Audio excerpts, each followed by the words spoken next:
So what we're doing now is we're graphing linear equations, and I'm sure most of you prefer that y equals mx plus b. So I'm going to teach it that way, where if you can get the problem to be y, and I'm going to write less than, because that's the inequality, subtract 3x over plus 8, then it's going to be the easiest way to graph. So just a reminder that 8 is your y-intercept. So go on your y-intercept up to 8. 1, 2, 3, 4, 5, 6, 8. And then your slope is down 3, right 1. That's your slope, or m. Down 3, right 1. Down 3, right 1. Something like that. Again, I want to see your labels. I want to see that you understand the difference between a positive y-intercept and negative slope, things like that. Now here's what might be new for you, is instead of connecting these dots, you have to pay close attention to your inequality. The first is, it is not equal to. So when it is not equal to, we use either a dashed or a dotted line to connect these dots. Sometimes I say dash, sometimes I say dotted. That's why I say both. Because what you want to do is you want to let the reader know that if you plug in a point that's on this line, which was, let's say, 1, what was that, 1, 2, 3, 4, 5, it does not work for this inequality. If you plug in 1 in for x and 5 in for y, well, 3 plus 5 equals 8. It is not less than, so this answer does not work for that inequality. That's why we do this. And then you have to shade. Now my rule is, because it's y is less than, just think about how less than y would be things that are below. For instance, we have the ordered pair right here that is 0, 8. Well, if I want y to be less than, well, if 0, 8 is equal, then maybe 0, 7 would be less than. And if you plugged in 0, you'd get 8, and 7 is less than 8. So it makes sense that being less than is below that line. And we shade that. So we shade less than below, and I like to use a highlighter because it's a lighter color. But if you have a pencil, just shade lightly, and that'll make more sense later why we shade lightly. So what does that mean? So if I pick a random point that's in the shaded region, that would change colors, but apparently not, like right here, this works for the inequality. 0, 3 works. A point over here works. It works over here, over here. There's an infinite number of solutions. That's why we do it. But if as soon as you pick a point over here, it does not work. Not a solution. If it's not in the shaded region, it does not work. That's why we shade in this.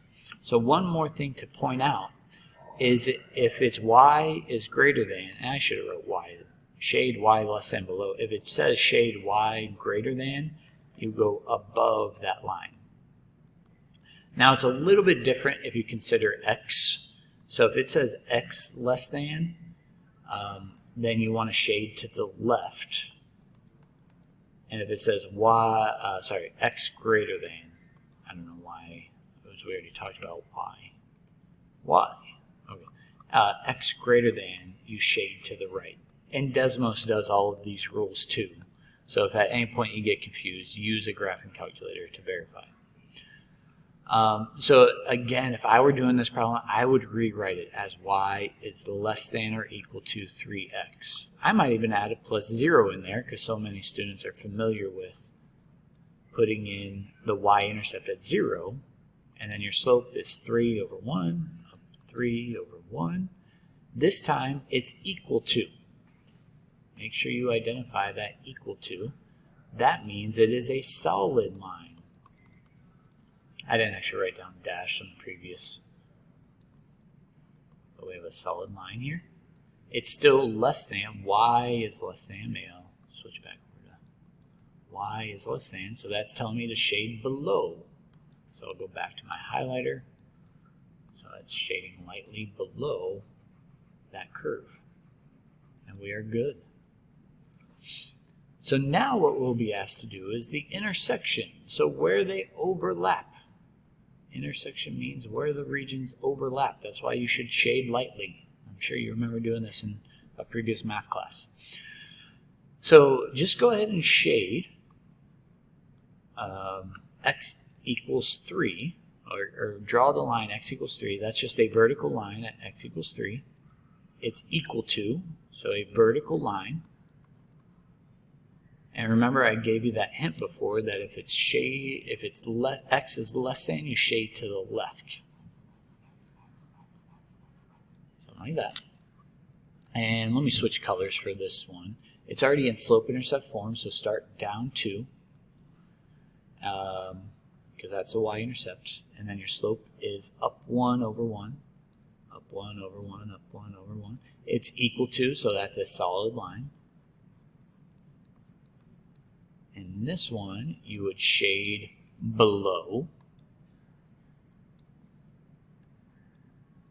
Shade below.